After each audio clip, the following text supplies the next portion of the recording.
probably we'll give it a minute more and see if more will join, and then. Sure. Is this a common time for classes at Jindal or not so much? It is, yeah. It is. What about Ashoka and Vivek? You don't teach late into the evenings, is it? No, I do sometimes until like 6, but I don't think there's any like classes, not too many classes after 6. We go on, it's like Marx, the factories, right? We sometimes end up teaching evening courses. So I've taught as late as 9 o'clock at night, and it's not ideal, but it happens every so often, and it's of course necessary because at certain points, some people who are also working full time and also taking the class need to be able to take the class in the evenings and that sort of thing. But not ideal for me. I understand why it's got to happen. Yeah, it's tough in our campuses because we commute. So the late evening class. Yeah. Okay, so should we begin? So good evening to all joining this from India, as well as greetings to those from overseas. I'm Rajiv Kadambi. I'm a faculty at Jindal University. I will be moderating today's discussion on archives in political theory and methods. This discussion that we are having. I just before I start, I just want to say something on a lighter note. Is that I think the three of us here, Inder, Vivek, and I have formed a bit of a trio in scheduling and rescheduling this. I'm delighted that we finally are all here together. I'll first introduce our two speakers for the day, for this evening rather. And Professor Inder Marva is an associate professor at McMaster University, and Professor Vivek Yadav is an assistant professor of political science at from our neck of the woods here, Sonipat Ashoka University. With permission, I will use first names to refer to you both. So Inder's work focuses on the relation between race, empire, and political theory. In his book published in 2019 with the Cambridge University Press, that is entitled Liberalism, Diversity, and Domination, Kant, Mill, and the Government of Difference, Inder examines the relationship between liberalism and pluralism. He studies the works of Mill in relation with Kant and offers a sort of a revision of Mill. On that note, perhaps some of my students who might be here will be interested because we just covered Mill and Kant this week. So it is also published widely on areas in anti-imperialism and liberal theory. Vivek finished his dissertation from the Department of Middle Eastern, South Asian, and African Studies at Columbia University, where he worked on the connection between performativity in the Indian traditions of Rasa and its connection with Indian democracy, and how this upends classical notions of Western democratic theory, if I put it correctly. It sounds very exciting, and I hope sometime soon we'll get to read Vivek's work as well. Thank you to all in the audience for attending this. The topic for today on archives, anti-colonialism, and the history of political thought is an insightful paper that seeks to conceptualize the distinctive role of archives in the history of political thought.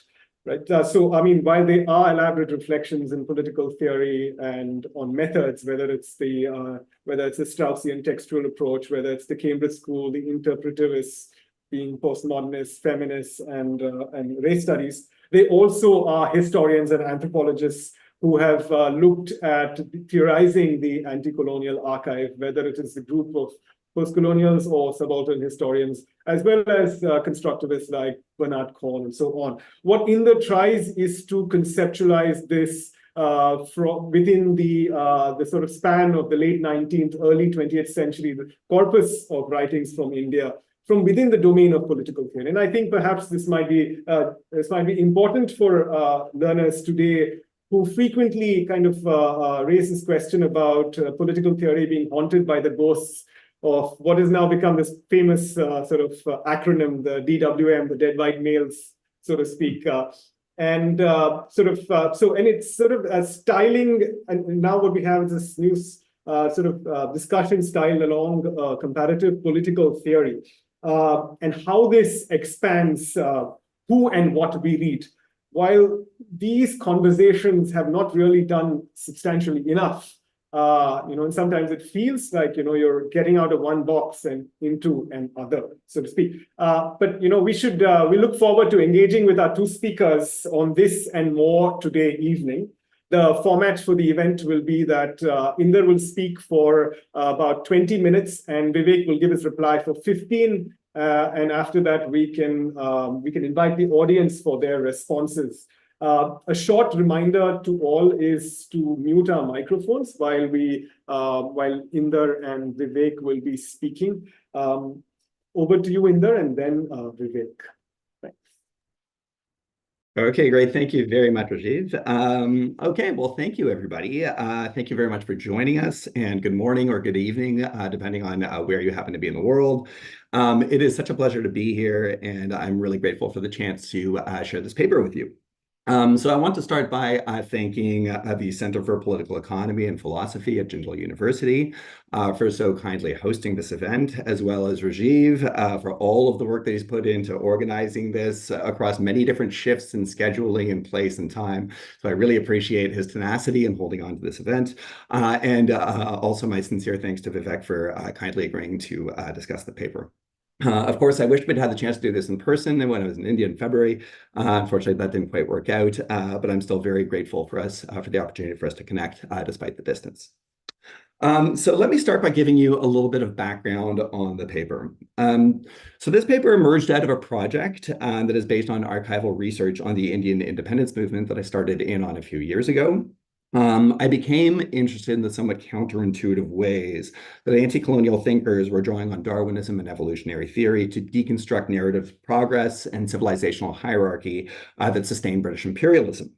So I was reading all of these anti-colonial pamphlets and periodicals, and that got me thinking about how different a form of political theory or political thinking that it was for somebody with my kind of training. So my training is very much in canonical political theory. So this was kind of how I conceptualized it, right? It's systematic treatises on ethics and politics contained in big books written by single authors. And my job as a theorist was then to read these thinkers, to try to understand their ideas, to try to understand their contexts, and then to develop political insights on that basis. So then when I started reading these materials, it was in a lot of ways something of a shock to the system. One journal that I read had this mixture of thinkers and ideas, and they're all kind of smashed together. So you had some Plato, and then some Spencer, and some Patanjali and Vivekananda, and then angry polemics against colonial administrators, and then angry polemics against other nationalists. And it was a real mixture of different things. So this was ultimately a very different mode of political thinking than what I was used to. And in a lot of ways, it challenged the norms and the conventions that I thought of as being somewhat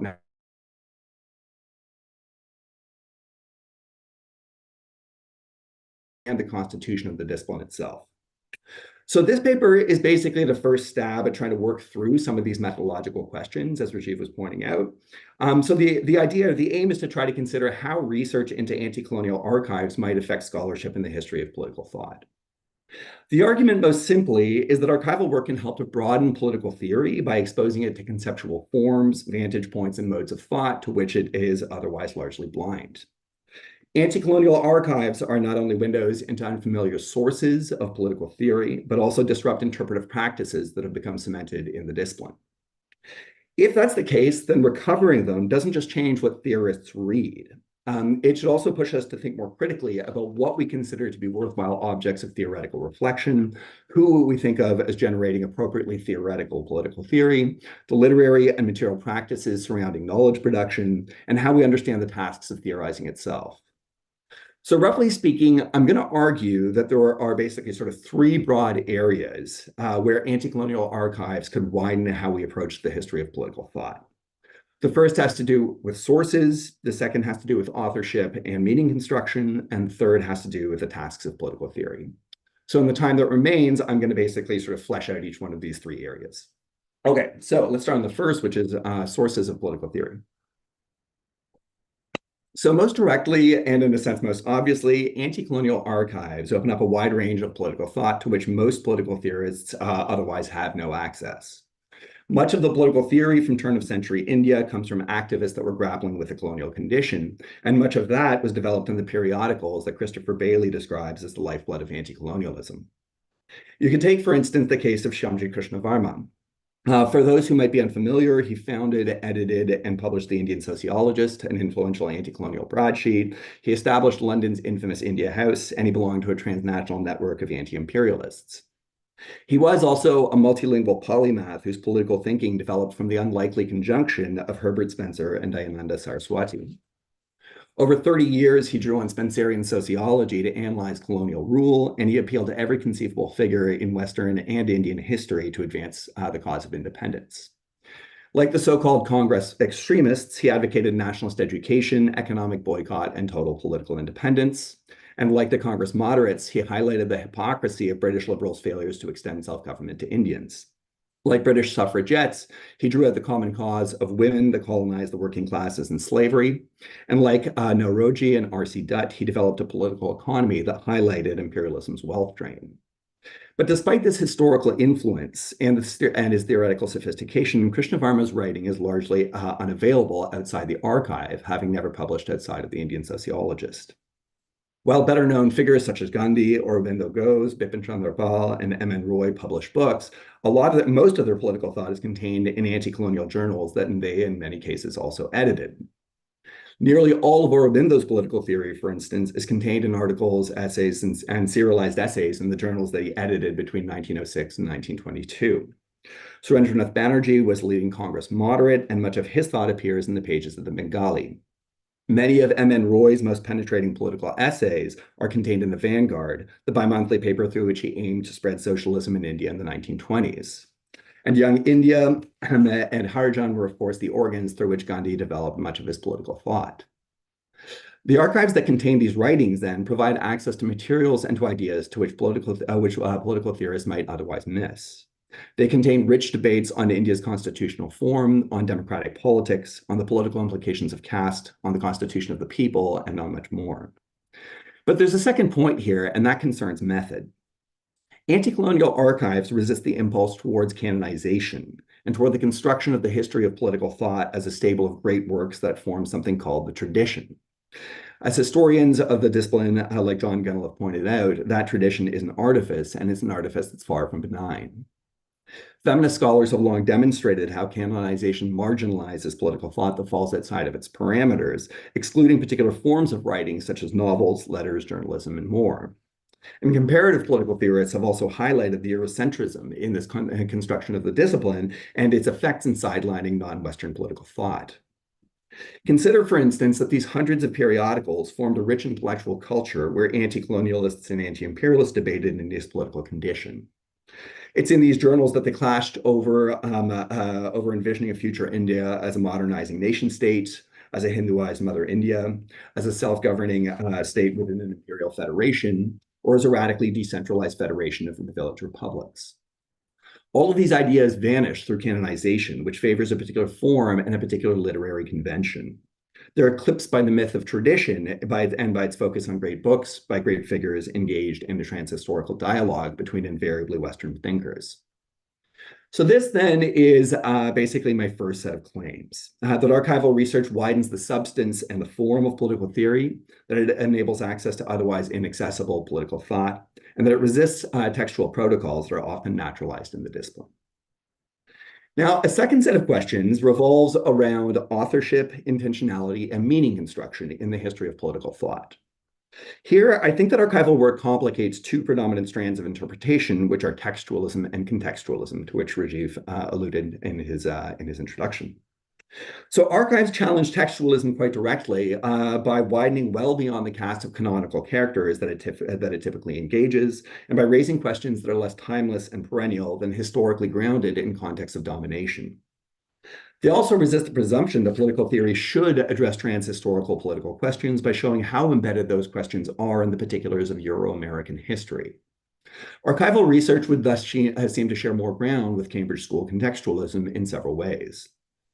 First, understanding archival materials requires situating them in their intellectual and historical conditions. In the case of Indian anti-colonialism, this means relevant historical events, its principal figures, and its contexts of circulation, which form the nationalist movement's conditions of intelligibility.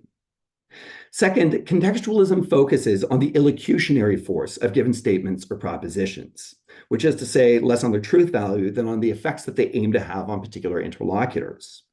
This is clearly relevant for anti-colonial tracts, whose meaning is very clearly tied up to the audiences that they aim to address, such as other nationalists, colonial officials, Indian elites, subaltern masses, British publics, and so on. In these ways, archival research would seem to be closely aligned with Cambridge School contextualism. But for all of its affinities, I think that it also stretches that contextualism in several ways. First, contextualism's focus on elite intellectual production can displace it from its social and material contexts. This, in fact, amounts to two related problems. First, the Cambridge School's focus on intellectual exchanges between great authors and their contemporaries ignores their social conditions. And second, it remains typically narrowly focused on major Western thinkers such as Hobbes, Locke, Baudin, Machiavelli, and so on. Anti-colonial archives, I think, offer a corrective to both shortcomings. First, the conceptual uptake requires an understanding of their material and social conditions, since they so directly emerge from and address themselves to those very conditions. These journals responded directly to the circumstances of colonial rule in denouncing particular colonial policies, reflecting on the demands of political justice, and criticizing British claims to civilizational superiority.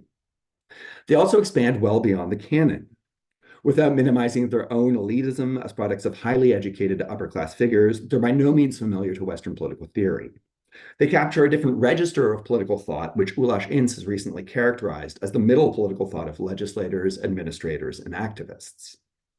Finally, archives stretch Cambridge contextualism by loosening the knot between loosening the knot between agents, intentionality, and meaning construction in the history of political thought. Contextualists, of course, draw this very close connection between authorial intention and textual meaning. This agent-centeredness, however, may have the effect of tying textual meaning a bit too closely to particular writers' intentions, which can constrain the types of texts that are understood to comprise political theory. Archival materials complicate the nexus between singular authorship and textual meaning in a few ways. First, periodicals are often written by multiple authors who are often unknown or unlisted, and many of whom wrote anonymously or under pseudonym to avoid charges of sedition. The close tie between individual authorship and textual meaning is in such cases untenable. Authors may also have written articles with a specific intention and audience in mind, but their publication was also subject to editorial decisions over which they had very little control. Ghose, Banerjee, Gandhi, Roy, and Krishnavarma all served as writers, editors, and publishers of periodicals, and most articles don't, in fact, distinguish between these voices. This diffuses the meaning of a given text across multiple agents and multiple layers of production, many of which, or most of which, remain unacknowledged. A piece of writing's meaning may then be spread across the intentions of editors, publishers, and writers.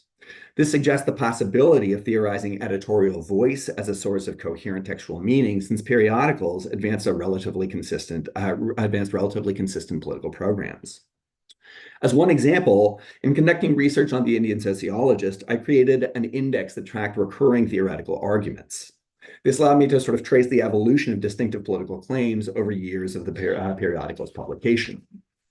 So between 1906 and 1914, 49 articles theorized the common cause of women, the colonized, and slaves. 50 articles contested the civilizational hierarchies that rationalized colonial rule. 17 appealed to British liberalism's own norms to contest imperialism. And 183 articles challenged colonial rule by appealing to moral and political authorities ranging from Mill to Mazzini to Thoreau to Savarkar to Jean Jaurès. So despite being spread across editorials, reproduced articles from other papers, reports from anti-colonial meetings, and anonymous articles, the Indian sociologist clearly advances a consistent politics. Its ideological orientation is clear, and it engages the most pressing questions of the day. These form a stable set of diagnostic, critical, and normative claims that concern India's past, present, and political future. Finally, archives stretch textual meaning even further through their entanglements with researchers' own curatorial choices. The selectivity implicit in sifting through thousands of pages to excavate what's of interest makes archival work particularly prone to the researcher's influence. This subjectivism, again, became abundantly clear in my own archival work. As I mentioned, my project was focused on the anti-colonial uptake of Darwinism, and that served as a filter that shaped my search criteria and ultimately made these archives legible. So the Darwinist material was there in the archive in nationalist arguments on the relation between East and West, on civilizational progress, on the Indian polity organicism, and so on. But recovering those materials required me to, of course, exclude thousands of articles that were unrelated to these particular interests. So the Darwinist material exists in the archives in a sense, but it can't speak without my intervention. So in total, the claim here is that archives loosen the tie between authorship, intentionality, and meaning construction in historical texts. Rather than treating single author intentionality as solely generating a text meaning, it might be produced by multiple authors or by unknown authors, or it may be divided across editors, authors, and publishers, or between textual materials and researchers themselves. Finally, archival research alters common presumptions that concern the tasks of historically oriented political theory.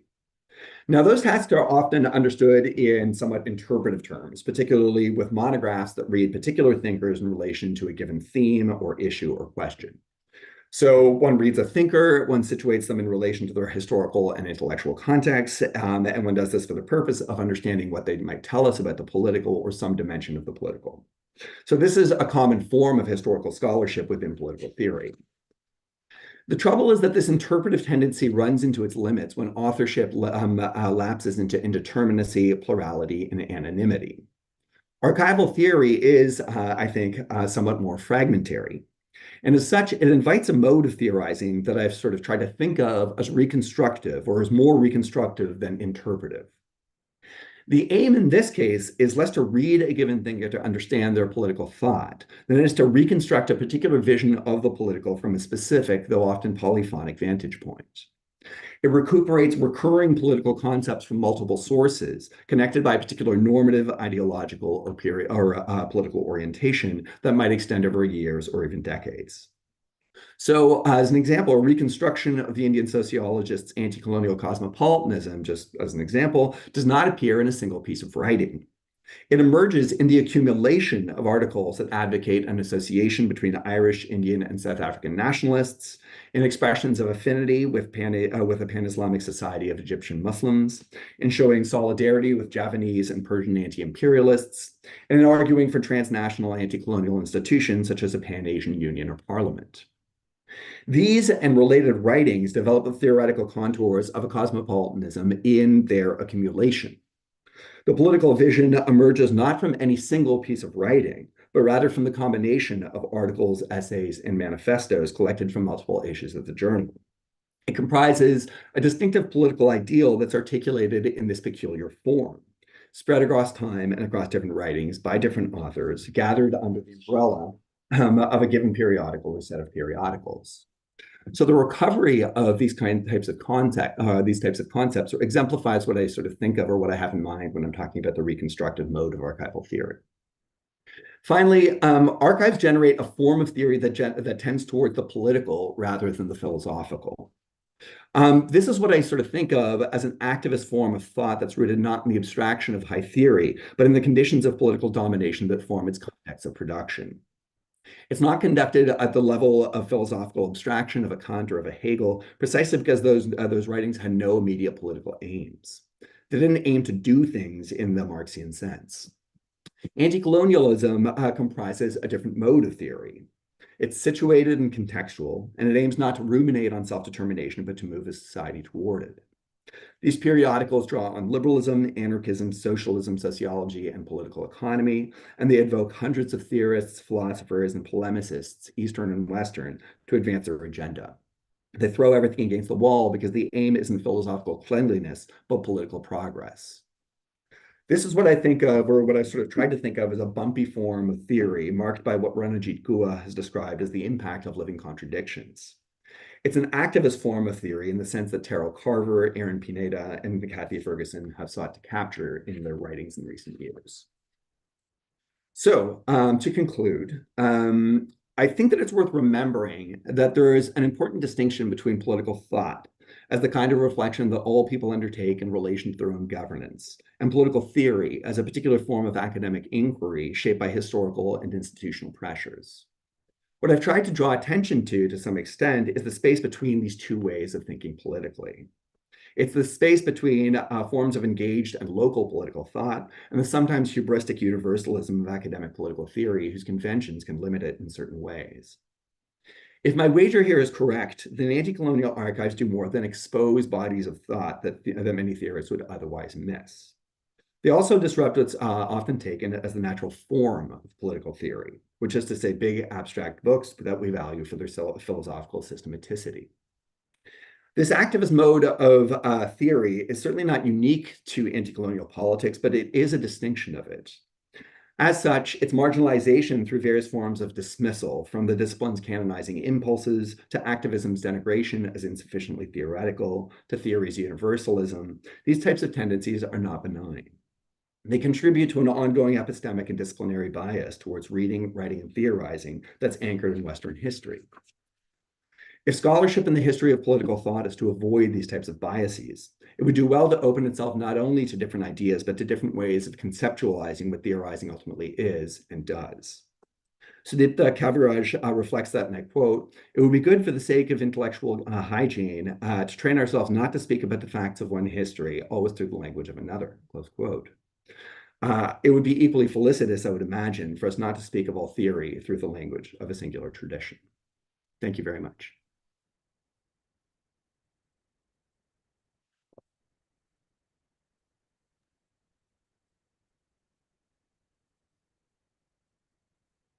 Should I begin?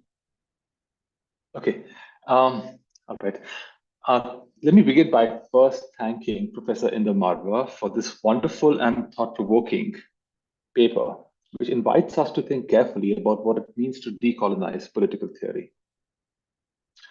Let me also thank Professor Rajiv Kadambi for giving me this opportunity to comment on this paper. I'm thrilled to be speaking to students from Jindal. I firmly believe that political theorists and legal theorists should speak to each other more and more often than they do so at present.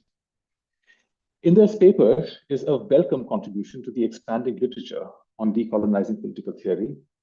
The intention of the paper, as Inder himself puts it, is to, and I quote, "consider the particular ways that archival work might expand our notions of the political, enrich our political thinking, and resist at least some of the scholarly habits, practices, and assumptions sedimented in the study of the history of political thought." Taking the archives of anti-colonial thought seriously as texts of political theory, Inder proposes a new way of doing political theory, which he calls archival theory. In this way, he hopes to contribute to, I quote, "the wide-ranging project of envisioning what Karana Mantena and Adam Gratitude describe as political theory of a truly global reach." In responding to Inder's paper, I would like to make three critical points directed at each of the three principal contentions of the paper, which Inder has very helpfully summarized for us in the beginning. But before I begin, let me say that it's a great virtue of Inder's paper that it is absolutely crystal clear and allows for it to be critiqued. All right. So Inder's first contention is, I quote, that archival theory changes how we think about the sources of political thought. In particular, anti-colonial archives resist the impulse towards canonization and towards the construction of the history of political thought as a stable of great works forming the tradition. The critique of the practice of teaching the canonical works of Western political theory has been gaining ground in recent years, especially in the universities in the United States. The critique is directed primarily at the exclusionary nature of the canon, and Inder seems to add his voice to this chorus of protest. But as someone who teaches this much reviled canon of political thought, I feel compelled to say a word or two in its defense. Now, it's certainly true that the standard canon of political theory consists of the works of mostly dead white men, most of them racists, almost all of them misogynists. Now, why then should we read these old farts? The standard defense of the practice of teaching and reading the canon is that these texts introduce us to the timeless questions and concepts of politics, justice, liberty, the state, and so on and so forth. Inder quite rightly rejects this defense on the grounds that it is based on a methodological misunderstanding. And on this point, I'm in complete agreement with him. But I think it's possible to defend studying the canon on different grounds, which do not always figure prominently in the debate around the canon, and on which I would be curious to hear Inder's response. The first compelling reason for studying the canon, as I see it, is that it provides us not only the intellectual justifications of some of the central institutions and practices of modern society, but also furnishes the concepts without which those institutions would be unintelligible. Thus, the modern state simply cannot be understood without the Hobbesian theory of the state as an abstract entity separate from the government. Similarly, the modern regime of property rights, one of the pillars of modern capitalist society, cannot be understood except through Locke's theory of property. But there is also a second reason for studying the canon, in order to appreciate which it is necessary to first understand the concept of tradition, another of those concepts that Inder seeks to complicate. Inder borrows his definition of tradition from Hazari Singh and Nabulsi, if I'm not wrong, according to which political traditions, I quote, consciously seek to articulate a coherent relationship between past and present, and they operate through a distinct set of institutions which enable their continued existence and reproduction over time. And they embody a distinct and relatively coherent set of ideas and normative propositions about the world, end quote. Now, the concept of tradition is admittedly difficult to pin down, and the difficulties are amply evident in this definition by Hazari Singh and Nabulsi, which seems to me at the same time too broad and too narrow. Traditions, I think, might be more helpfully thought of in two different but complementary ways. One way of thinking about an intellectual tradition would seem to be the view, which also Alistair McIntyre shares, is as a series of works that share the same problematic. The unity of a tradition, in this view, stems from the shared problematic to which various thinkers respond in their own ways. In this sense, what's called the Western tradition of political thought ought to be understood not as a single tradition, but rather as 3 or 4 distinct but interrelated traditions: the Platonic, the Aristotelian, the Republican, the Liberal, and with many different possible permutations and combinations. But a second and a different definition of tradition can be found in the work of Sudipta Kaviraj, who understands tradition as a pool of shared resources from which different thinkers draw in order to answer the historically specific questions of their own times. He likens tradition to an alphabet, a pool of linguistic resources that allow different language speakers to construct different words and sentences from the same alphabet. The great virtue of this view of tradition is that it allows us to better understand the unity of a tradition such as the one of the Western tradition of political thought, or equivalently, I think, of the tradition of modern Indian political thought. If we subscribe to Kaviraj's view of tradition, then I think another justification of reading the canon presents itself. The canon, then, is that set of texts which are necessary to learn the conceptual alphabet which makes up an intellectual tradition. This allows us to see the problem with the demand to abandon the study of the canon, but also the problem with one common way of trying to diversify the canon by adding to it works from another tradition. I remember when I first started teaching at Ashoka, a faculty member he basically told me that you're teaching political theory at Ashoka to Indian students. Why are you teaching simply Western political thought? Why don't you add some Rajaji or Gandhi and so on and so forth? I thought long and hard about it.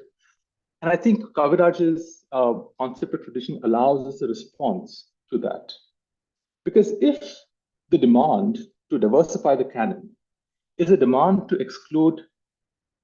include excluded voices of groups from that society that have been in the past not been allowed to speak, women, non-white races, lower castes, then it is hard to quarrel with that demand. But when the demand takes the form of trying to diversify the canon by adding works from a distinct tradition from another society, then I think it borders on a confusion. To seek to diversify the canon of political theory by including, say, the modern Indian tradition of anti-colonial thought. And this is not what I think Inder is necessarily saying. I would be interested in hearing exactly his position on this.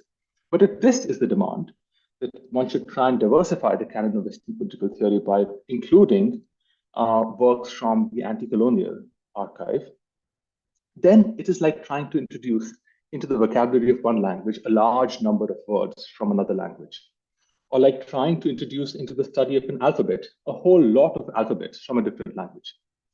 So at some point, one has to ask why, instead of seeking to collapse two languages or alphabets together, one should not simply learn two distinct alphabets while keeping the distinction between them intact. Perhaps a better way to counter the parochiality of Western tradition, I'm suggesting, is to read alongside it also the modern Indian tradition of anti-colonial thought. So that's my first critical point. Let me now turn to my second point, which has to do with Inder's methodological critique of textualism and Cambridge contextualism. Because Inder's second contention in the paper is, as he very helpfully pointed out, is that archival theory, as he conceives it, invites us to rethink methodological issues related to intentionality and meaning construction in the history of political thought. This is because the anti-colonial archive is replete with texts in which it is difficult to isolate a singular authorial intention. Instead, one deals with a multiplicity of actors, authors, editors, publishers, censors, and often with anonymous texts. But before I turn to Inder's critique of Cambridge contextualism and to my critique of his critique, let me, for the benefit of the audience, take a moment to explain these methodological positions. I think this debate in textual interpretation is of interest not only to political theorists like us, but especially to students of law. This is because applying the law requires interpreting it first, and it matters not little how the interpreter understands what they're doing. As the name textualism suggests, this view understands the meaning of the text as something contained within the text itself. A textualism, by the way, is not a methodological position which is explicitly articulated by anyone. It's a term given by Skinner and the Cambridge contextualists to the views that they are critiquing. The textualists, Skinner believes, in order to understand the meaning of a text, look just at the text itself and not to the authorial intention or to the wider context within which the text was written. The textualist believes that the great texts of political theory all deal with a set of perennial questions, such as what is justice, what is liberty, and so on and so forth, which thinkers over the ages have given different answers to. A textualist interpretation of the law would similarly hold that the meaning of the law is contained in the text of the law. And in order to understand this meaning, there is no need to invoke anything outside it, including the lawmaker's intentions. As the Cambridge contextualists argue, the problem with this view is that it completely disregards the intention of the author of a work of political theory, had in writing what they did. Textualism, in other words, disregards the illocutionary force of the text, what the author was trying to do in writing what they did. By contrast, the Cambridge contextualists themselves argue that in order to understand the meaning of a text, we must reconstruct the authorial intention, which in turn requires us to reconstruct the intellectual and practical context within which the authors wrote. Thus, what Hobbes wrote in the Leviathan ought to be understood in light of what Hobbes was trying to do in writing it, which was performing a politically urgent task in a time of civil war, the task of clarifying the foundations of the state, an institution that had been undermined by the civil strife of his time. Similarly, the contextualists would argue that the meaning of a law should be understood in light of what the parliament was trying to do in making it. And this brings me to Inder's critique of Cambridge contextualism, which he accuses of privileging the intention of a solitary author. He insists that archival research requires dealing with the intentions of a multiplicity of actors, as I've already noted. But here is my disagreement with him. I, for my part, don't necessarily see anything in the position of the Cambridge contextualists that suggests that they are unaware of or cannot deal with the problem of multiple intentionality. I think the contextualist position can easily accommodate multiple intentionality. It is indeed possible to talk about the intentions of a collective body like the parliament. In fact, legal theorists routinely do so. Nor does the problem of anonymity of the author pose an insurmountable obstacle to the contextualist position, at least as I understand it. For even though the author remains anonymous, it's still possible to reconstruct a limited number of possible authorial intentions. In fact, this is how we read many texts from the Sanskrit tradition. The really decisive critique of the Cambridge contextualists, I believe, lies elsewhere, where Inder does not look. The problem with the contextualist's position, as I see it, is that it takes into account the historical horizon of the author, but does not take into account the historical horizon of the reader. As Hans-Georg Gadamer tells us, the meaning of a text is an event involving the fusion of the horizon of the author with that of the reader.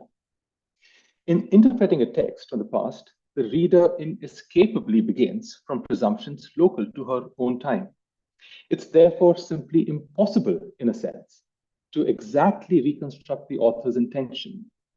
And this for the reason that it's impossible to undo the work of history on the consciousness of the reader. The meaning of the text, therefore, cannot be tied to the author's intention. Instead, the meaning of the text continually proliferates as it is read and reread over the course of successive generations. There is perhaps no better illustration of this than the two great epics of our culture, the Ramayana and the Mahabharata, which have been read and understood in their own ways by different generations. And I think something similar can be said of the canonical texts of political theory. Let me then turn to my third and final critical comment, which is directed at Inder's understanding of the tasks of political theory, or better still, archival theory, a term that I like. Inspired by Dewey, Inder wants us to move away from an interpretive political theory towards a reconstructive one. Not to interpret the meanings of past works of political theory, but to reconstruct the different views of the political. This is how Inder seems to understand the task of political theory. While I'm in spirit in agreement with Inder's pragmatist persuasions, I think he does a disservice to his own view by continuing to conceive the object of political theory as the political, a category which might suggest that politics has an unchanging essence. While it has certainly become kind of fashionable to talk about the political in the wake of a recent revival of Carl Schmitt, the political is a concept which, in my view, is no less timeless than what the textualists took to be the objective study of political theory. Let me then end by offering my own understanding of the tasks of political theory. To interpret texts from the past is, of course, not the end of political theory, but only a preliminary exercise aimed at a further task, which is to reinterpret the already existing understanding of the practitioners of politics themselves. So, in a sense, the task of political theory is to reinterpret political thought, as in the conceptual vocabulary that Inder just gave us, which I think is quite helpful. So the task of political theory can be understood essentially as one of clarifying the practical understanding of political agents themselves, thereby allowing them to take greater control of the practice in which they collectively participate. Let me end here by once again thanking Inder for giving us such a thought-provoking paper with so much to chew on, and also Rajiv for giving me the opportunity to comment on this wonderful paper. Thank you. Right. Thank you. That's very rich and insightful. Inder, your arguments, I think moving away from sort of this kind of otherwise whiny mode of political theory that they left us out, we didn't get first class, and actually doing something, sort of generating a sort of theoretical building as something that you saw as the aim of your piece. The contributions, I think, one is, of course, moving away from the great books approach. A second, and associated with all the other points. And I think this giving us an opportunity to look at it as a political tradition, that itself is, one would look at republicanism, liberalism, but Inder is making an argument for looking at anti-colonialism as a kind of a tradition itself. And I think, Vivek, your reply is really illuminating. One is, I think, this whole re-understanding of tradition in this kind of way where you're cautioning us in a sense of, if I can put it in the way I see it, this kind of Indological approach of doing political theory, where we are separating one and we really don't have the language to talk about the other, but actually borrow the language, the meta language that we already did and we are struggling with. So you end up just making two versions of the same, right? And if I'm somewhat clear on that, but I think the rest of the 2 points also, your clarifications on the Cambridge School, but particularly I think your third one is striking for the reason that I think you're looking at it as sort of a kind of a Wittgensteinian kind of, this is the game that people play. Political theory is a practice that agents are involved in the use of these words. So I think there's a lot on our table. Why don't I first invite members from the audience to see if they have a response, a question for both either of our speakers, and then continue our conversation.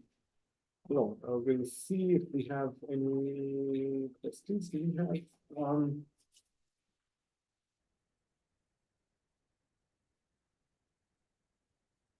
I can sort of pose 9 in the beginning just to see if maybe others will come after. And I think my questions are for either to choose to answer. There's a lot to unpack, I think, in this aspect of tradition, which has interested me. One is, I think, are anti-colonial archives or anti-colonialism a sui generis political tradition by itself? And that's the question. The problem about making such a classification could be, and I think there's a salience in what Inder is doing, from an academic subfield point of view, just like how somebody else has a subfield on something. There's something there in what you're doing is to see why anti-colonialism also should be. But if I have to push against it and say, this could also be a way of domesticating thought, sort of monitoring it, transforming it, this classification of something as an archive itself, can lead to its own problem, in the sense that an archive is typically what a historian would look at as timeless repositories of materials. What it does, and I think even the term that sort of comes out is this sort of editor's tone in sometimes in your piece. So is the archive geographical merely? Is it temporal, a certain span in time? Or is it common problematics? Because what the archive does by nature, and I'll say something about the common problematics after, but what the archive can do is it sort of reduces the past to certain data points. And in a sense, it's sort of making the past more past. And what the archival mode does is it makes theory actually irretrievable. Then we are all historians and not political theorists anymore. And I think why political theory had that analytical purchase to do that, that work now is lost out, and we are sort of doing the job of the historian, which is to recover this lost body of material, which there's been less attention and so on. So in the end, are you actually able to move beyond the clutches of interpretation to reconstruction? Is a question that I had in my mind. I sort of, this is one sort of comment / question that I had for either or in there if you choose to. And then there's a second one, which also, if you want, I can pose now. Can I, or should I? Okay.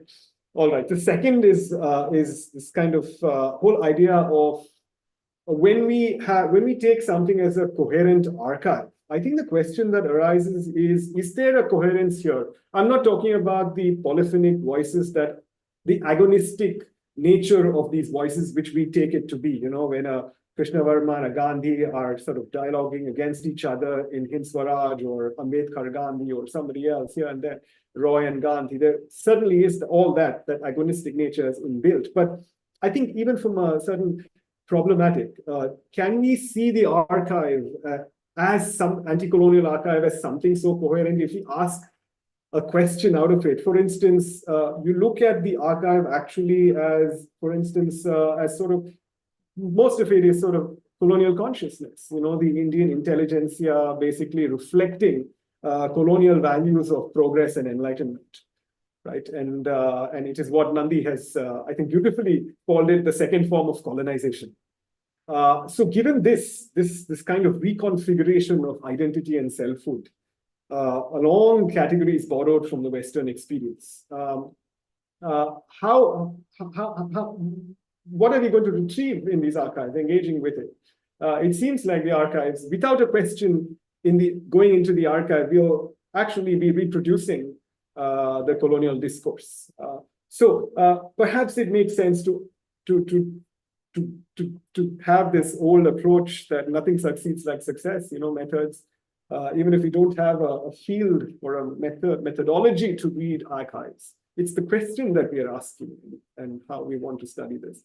Perhaps maybe this is just my long-winded two comments and questions. If you want to take that up, either of you both. Thanks. So maybe I'll jump in order to be able to sort of try to respond, if it's okay with everybody, so I can try to respond to some extent or another, both to Vivek and to Rajiv. And to the extent that I'm able to, they've pushed me in very, very, very productive and very powerful ways. So I'll try to respond. I don't think I can cover everything, but I'll sort of try to touch on some parts. So starting with Vivek. I absolutely see what you mean in terms of canon construction and in terms of the questions that you were raising around the first part of the paper. And the sort of easy response, in a sense, is to say, I'm not trying to blow up the canon. So the interest in the paper is not to sort of try to, it might be sort of less radical than the presentation might have suggested, because I'm not trying to suggest that there should be a complete eradication of the canon, that the canon shouldn't exist, but rather that we need to be careful about what is occluded by the construction of the canon, both in terms of thinking of this as researchers and in terms of thinking of this as teachers. And I think that those are two interwoven enterprises, but that they have distinctive, but that they're distinctive in certain kinds of ways, and that they have distinctive imperatives. I think that it's important to have the canon for the exact reasons that you point to, which is to say, we need to have some kind of account of a sort of conceptual repository to understand the construction of the world, particularly because in order to make sense of a lot of these forms of anti-colonial critique, you need to be able to see what a lot of these criticisms are responding to. And these criticisms are responding to the conceptual architecture that emerges out of the tradition of Western political thought in a lot of ways, not always, but in a lot of ways. So, I mean, I think that to some extent or another, we don't want to get rid of a canon entirely, because we want to have some idea of where these concepts are, particularly if we're going to be critical of them. We have to have some idea of what the conceptual basis is. The second thing is that I appreciate what you're saying about the sort of about the question, the point that you raised about Kaviraj and thinking about canons as alphabets, as conceptual alphabets. I think that that's exactly the right way to think about it. And I suppose that what I'm sort of trying to suggest in this is not that we should sort of try to feed one alphabet into the other, but exactly as you're suggesting, that we should sort of expose ourselves as political theorists to more than one alphabet. Right now, there is one sort of very, very, very preponderant alphabet, and that's the alphabet, of course, that comes from Western political theory, from the sort of traditional canonical stuff. And I'm not opposed to the, so I'm not, a part of the difficulty is sort of trying to figure out how to respond to that. And this, again, sort of speaks to the distinction between teaching and research. In terms of research, you can sort of think about a lot of the moves in comparative political theory. And I'm thinking here of people like Murad Idris and Lee Jenko and Farah Godrej, who have basically sort of raised a lot of the epistemological questions that come up with trying to understand how deeply into that alphabet do you have to go in order to be able to talk about it. So there are all kinds of, so I agree with you that there are different alphabets, but then the difficulty becomes, A, how deep into those different alphabets do people want to go, or are people capable? Can we expect people to go into? And B, what is there a center around which those alphabets can coalesce, if not the center being what it currently is, right? Is there a center around which political theory can coalesce if we sort of think of this as competing alphabets? In that case, if it's not, because historically, of course, it's been the Western philosophical tradition that has been the center of political theory. But if we think of political theory in broader terms and we try to widen out to the multiple alphabets as you've suggested, I agree with you that it's a good idea, but the conceptual difficulty that I come up with or that I run into is, okay, so then what is the center around which these different alphabets coalesce? If we want to go on the assumptions, as I think you very rightly raised, that we need to have a certain form of common vocabulary in order to have a discipline in order to construct a discipline around it. So those are some of the questions that come up around research. When it comes to teaching, I have fewer sort of even fewer solutions in the sense, because it really depends on the structure of how what the sort of openings are at different institutions and how much exposure people or students are able to get to different traditions of political thought. In my institution, rather than try to sort of sprinkle in Gandhi, Fanon, and a few other things into my history of political thought class, the way that I've tried to think about it is less horizontally, in the sense of sort of getting all of my students to get 5 minutes of Gandhi and 5 minutes of Hobbes and 5 minutes of whoever. I basically go through the canon in my Introduction to Political Theory course, and then at the third, fourth, and graduate levels, I offer advanced courses that are in nothing but Gandhi, modern Indian political theory, and other quotes. So that's a way of sort of trying to stack those alphabets in a sense, provide them with one alphabet at a certain level and then other alphabets at certain points. These are, of course, admittedly imperfect responses, but there are ways of sort of trying to respond to I think, the very productive way that you framed the challenge. In terms of the question around the Cambridge School critique, again, I think that the presentation might have suggested that I was trying to argue against the Cambridge School, whereas what I was sort of suggesting is more that I'm trying to think about how to widen out certain dimensions of the Cambridge School. So it's not that I disagree that the Cambridge School is completely bound by single author intentionality. It's just that the vast majority, the sort of great weight of the Cambridge School when we teach it is to focus on exactly those texts and to draw on what is now its own sort of Cambridge School canon, which is to say Skinner, Dunn, Pocock, that basically sort of lay out a method that does sort of tie a lot of the sort of scholarship in Cambridge School contextualism to sort of great explorations of Hobbes or of Locke or of Baudin. And then you sort of read the sort of secondary characters as a way of making sense of these major figures. So I agree with you. This isn't a sort of deep-rooted critique, because I agree with you in exactly, and I think that you're really, that your point about talking about parliaments is an excellent way of showing the ways in which the Cambridge, in which I might have sort of overplayed the argument about anonymity and plurality.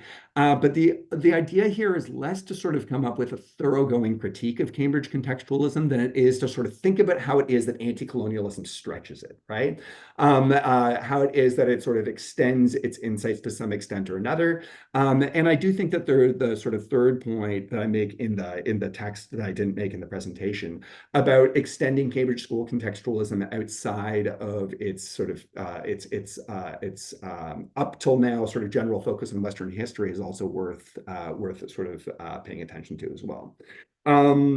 In terms of, I appreciate the cautions, Vivek, that you raised about treating the political as its own sort of reified object in relation to the third part of the paper. So that's a very, that's a very good point. I'm going to have to be much more careful about it.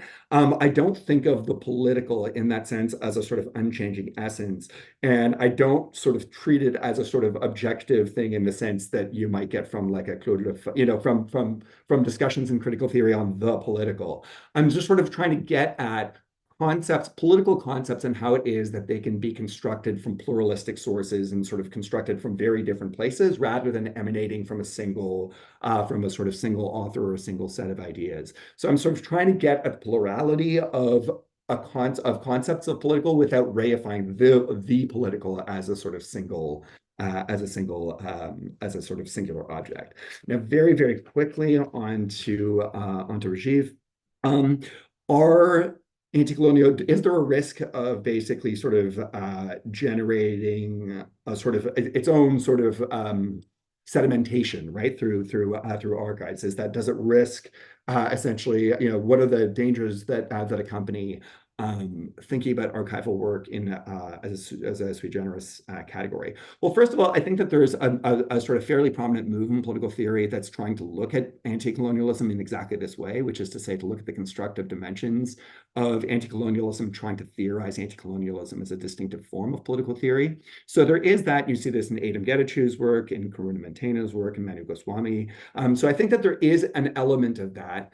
But I think that the idea here, and the reason that this is happening, is precisely because of the fact that it's a response to earlier forms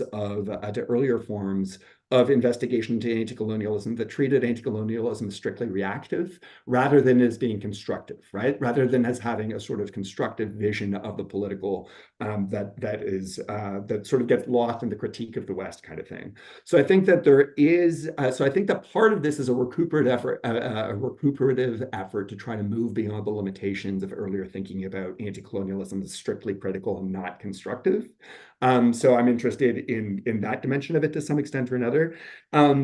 But I do see the danger that you're pointing to, and it's something that I'm going to have to sort of think about in the sense of sort of trying to sort of ensure that this doesn't sort of become an exercise in strictly historical reconstruction, as you were putting it, right? And how it is that you sort of, and as I see it, that sort of feeds into what Vivek's concluding remarks about what it is that we do as political theorists and what you do with this, if it's going to move beyond the sort of category, the strict category of intellectual history and enter into sort of a more constructive form of political theory. And let's see here, what was the last one? Go here and colonial consciousness. Maybe I'll wrap it up there because I've been talking for a little while, and I will open it up to other questions or to see if Vivek has some responses as well. Maybe Vivek will direct this question to you. Vivi is only a first year student, but here's a question.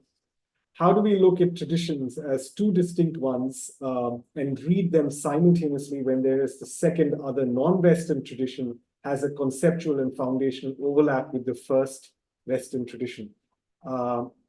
Maybe some clarification need for that, but when Gandhi's Swaraj is always seen as a response to the Western state, how do we look at Swaraj and state as two simultaneous distinct ideologies or traditions, she asks. Is that clear? Vivek, do you want to try and... Sure. So I think I can respond to that too, but I just want to start by responding to what Indra said, because I think he did clarify very helpfully some of the, I think, misunderstandings probably on my part. So it does help to know that he's not trying to blow up the canon, and he does think that, the idea of teaching like he does, like you do in the, just going through the canon first and then teaching, say, Gandhi and in political thought and so on and so forth. That's also how I would teach it if I had the option. So in that sense, that does help. I think the question that you raised about whether, what is then the center around which political theory coheres is a very interesting one. And I do kind of want to say not something on that, not because I have a definitive answer. And this is also something that I feel about the project of global political thought, which is also kind of, gaining ground these days. I sometimes find myself wondering, is it possible for there to be a global political thought when there is no global politics? Politics itself remains local, particular to contexts. It's not to say that Indian democracy can't learn something from the experience of European or American democracy. Of course we can, but our democracy remains significantly different, and different enough that simply taking conceptual frameworks from Western political theory and applying them here does not always illuminate matters. So instead of thinking about political theory as necessarily needing to have a core, can we think of political theory as a kind of bouquet of different kinds of an Indian political theory and European political, not even within Europe, I think there will have to be some kind of internal heterogeneity. Does there need to be a core around which political theory writ large needs to cohere? I'm not so sure. And I think this is something that I would like to think more about. So I'm really grateful that you pushed me to think more on this.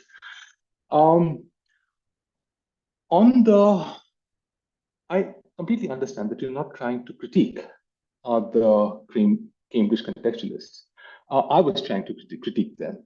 And what I was saying was that, if you take the Gardnerian view, which is to say that then the Cambridge contextualism becomes untenable in a certain sense, because it is impossible to actually reconstruct authorial intentions, especially if the author is actually separated from you by a significant period of time. It is impossible, in a sense, to actually reconstruct Hobbes's context accurately enough to be able to isolate his intention. But that is not what we do in interpreting, right? Whenever we interpret, we do start from our own presumptions. And so in a sense, the meaning of the Leviathan continually proliferates. So in a sense, Gardnerian hermeneutics allows us to return to textualism, but without the naivety. It's a kind of, it opens the way for a reflexive kind of textualism. Please. I was just going to say, so I completely agree with you. And I think that to some extent or another, some of the Cambridge contextualists do recognize this to some limited extent, right?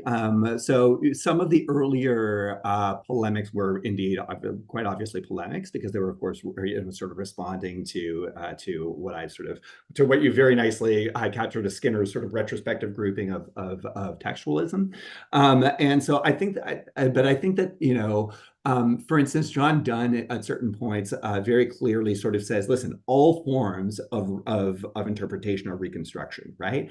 All forms of interpretation are necessarily going to be reconstructed to some extent or another. And I think that in that recognition, there's a sort of admission that this is always that there's no getting away from our own sort of presentist concerns, in the sense that we're always going to be reading them in the sense that you're talking about, and we're always going to be reading them through our particular interests in performing our reconstructions, and that there's no way to sort of, exactly in the Gardnerian sense that you're describing, there's no way of sort of entering into the life world of a Hobbes in any clear sense. We can only sort of access Hobbes through a sort of fusion of horizons, right? In the sense of fusion of historical horizons. So I think that they do it to some extent, but I think that your point is very well taken, which is to say, I think that there's in a lot of senses certain ways in which Cambridge School contextualists will sort of resist that as overly presentist, but I think that in its more reflective moments, that a lot of Cambridge contextualists will sort of recognize that there's a necessarily sort of interpretive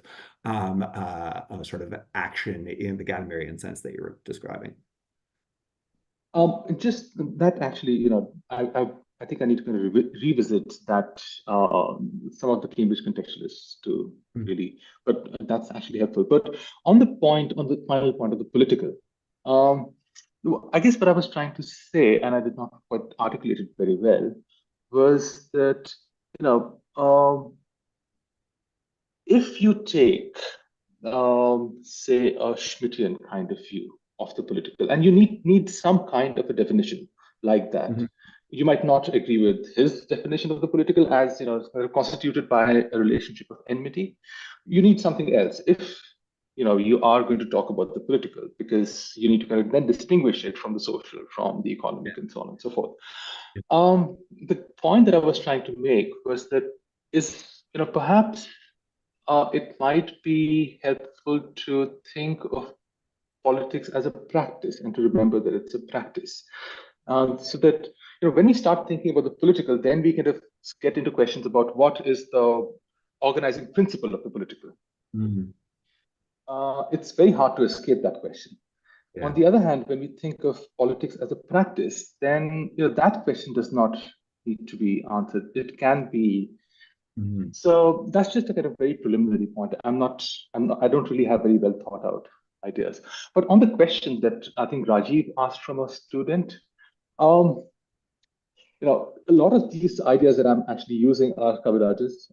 So I'm just going to use another Kaviraj's idea to respond to that, which is that I think in India, thinking about politics, we necessarily need to rely on sort of the conceptual resources that Western political thought provides us, because we don't have a centuries long tradition of reflection on politics of the same kind.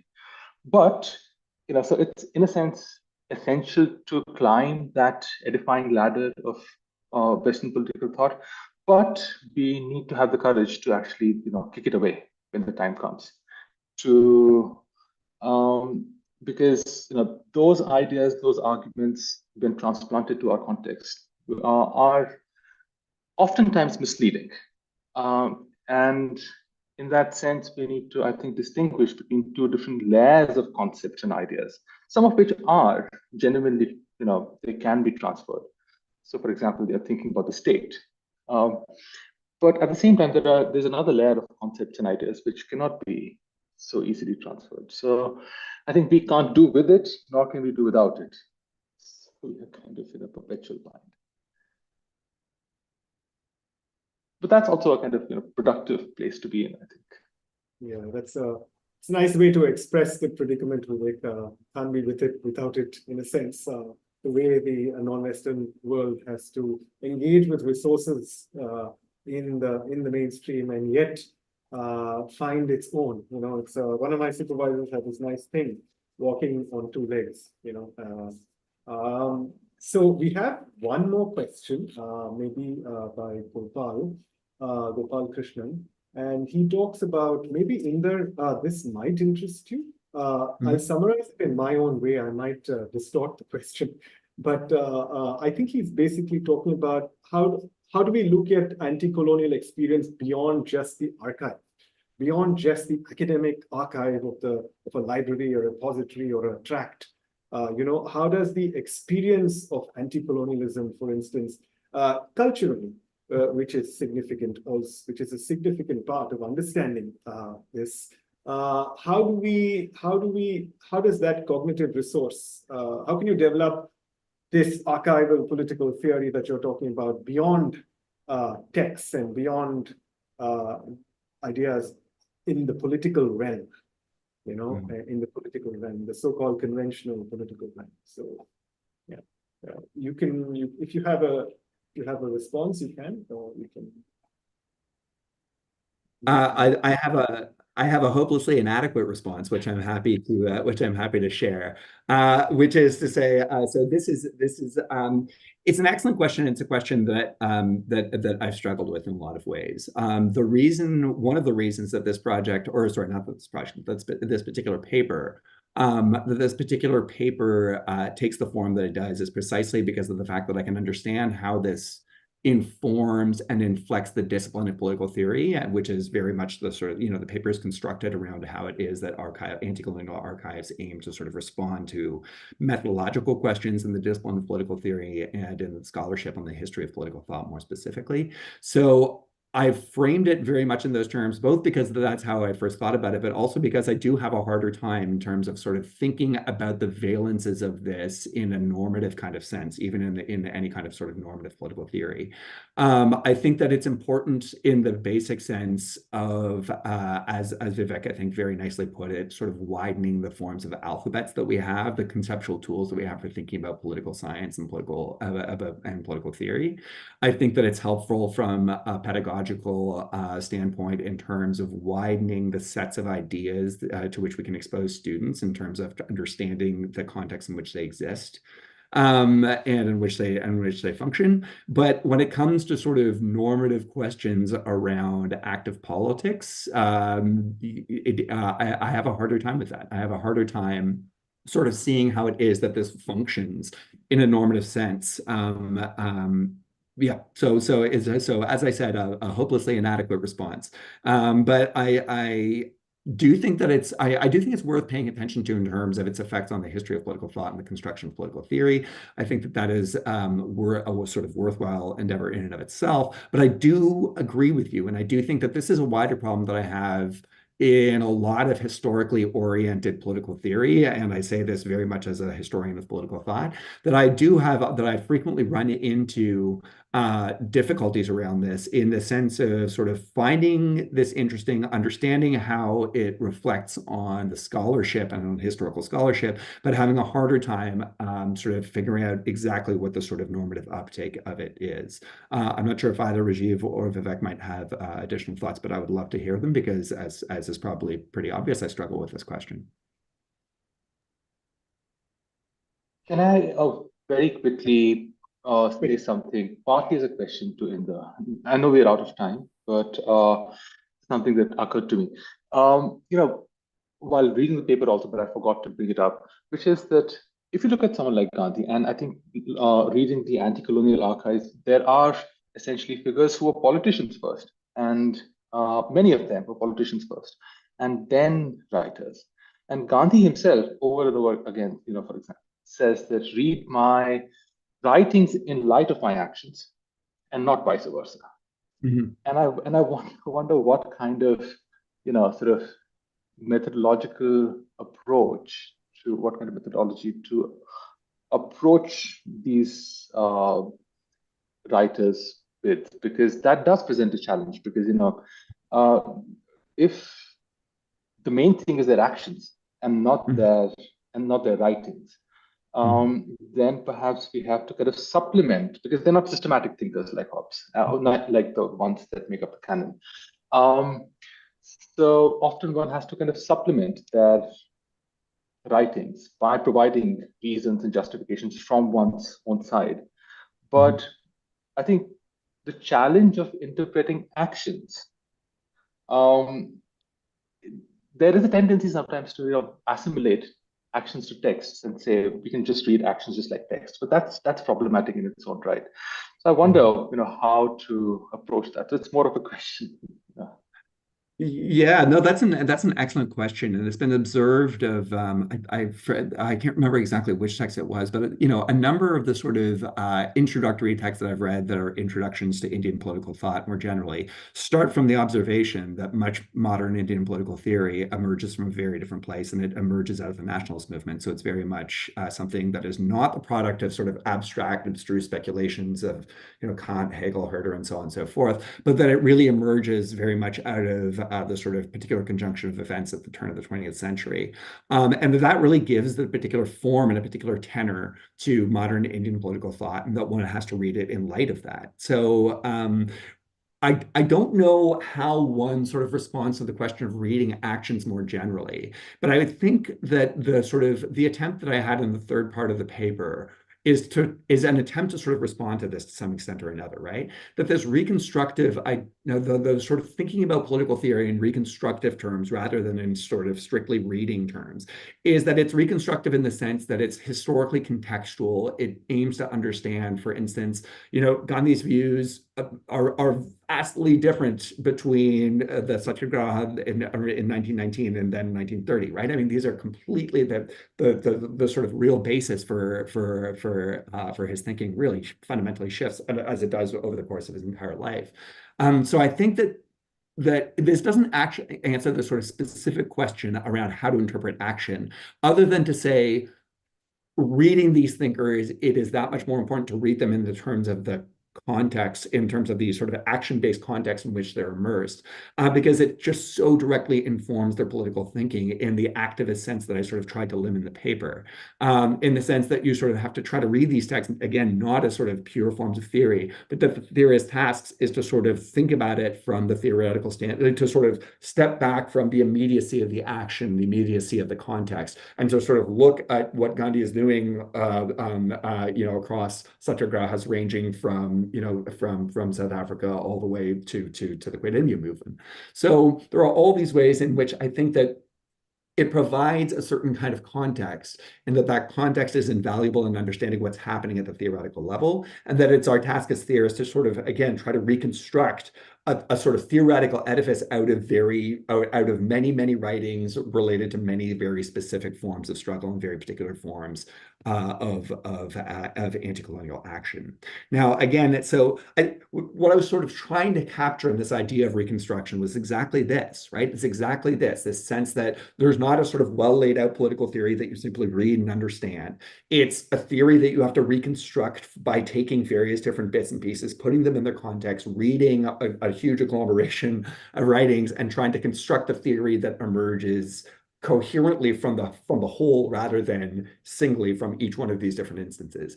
But I agree with you entirely. You have to read Gandhi completely differently than you would read. And as he himself says, he says not only that you should read him in light of his actions, but he also, I think that it had to do with the constructive program. But at a certain point, I remember I was reading something of his, and he basically, it might have been the constructive program or some other sort of particular detail, but he basically said, ignore everything else that I've ever written about this and just start from here, right? Like everything else sort of leads up to here, and now this is my position. Like, okay, that's I think that sort of exemplifies how it is that you have to read these things, not as something I wrote in 1906 still holds in 1944, but rather as sort of tracing sort of it's accumulation that you can sort of see the theoretical contours.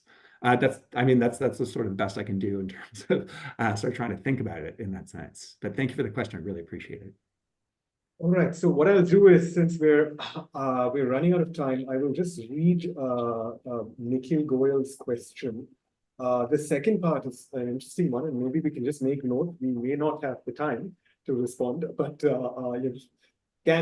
he's posing a question, can we elaborate on ways of thinking about the provincialism of anti-colonial thought in itself, how it can, in other words, respond to the universalism of Western political thought? I think that's an interesting question on lines of some of the discussions that we have had. I'll sort of say it again, that what ways is thinking, is asking that about the provincialism of anti-colonial thought in itself, as it to a large degree it is a response to the universalization of Western political thought, as it is to a large response. So yeah. So again, the problem of responding to the canon is that you then start to adopt the canon yourself.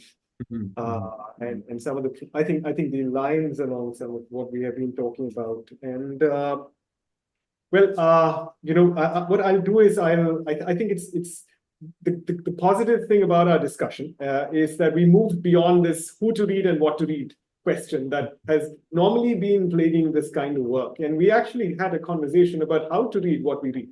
And I think it is this, it is thinking about that, I think, which is more fruitful than sort of wondering about this one is erased and elided and this and that. So I think that in that sense, there's been we need a lot more time and reflection on this, evidently. I want to thank a lot of gratitude both to Inder and Vivek for this instructive discussion that you have shared with us, as well as our audience, largely students from Jindal and colleagues as well, who have taken part in this conversation. I'm sorry that not all got time to ask questions or probably share it here. I think the format that we decided was to keep it somewhat shorter since it was on Zoom. But yeah, thank you so much. So very fortunately, I live in the same city as Nikhil, so he and I can go and get a coffee and have a conversation. You can, I just want to say thank you so much to everybody and to Rajiv and Vivek in particular for hosting me. It's been so instructive, and I really, really appreciate it. Thank you. Thank you, and the really fantastic paper, and thanks, Rajiv. Thanks, Vivek. Thanks so much. I hope we can continue this kind of conversation. We should. Yeah. So I'm going to write you an email. So yes, we will. I'd like to continue this. Yes. Lovely. Bye. Thanks. Okay, Thanks. Thank you. Thank you. Bye bye.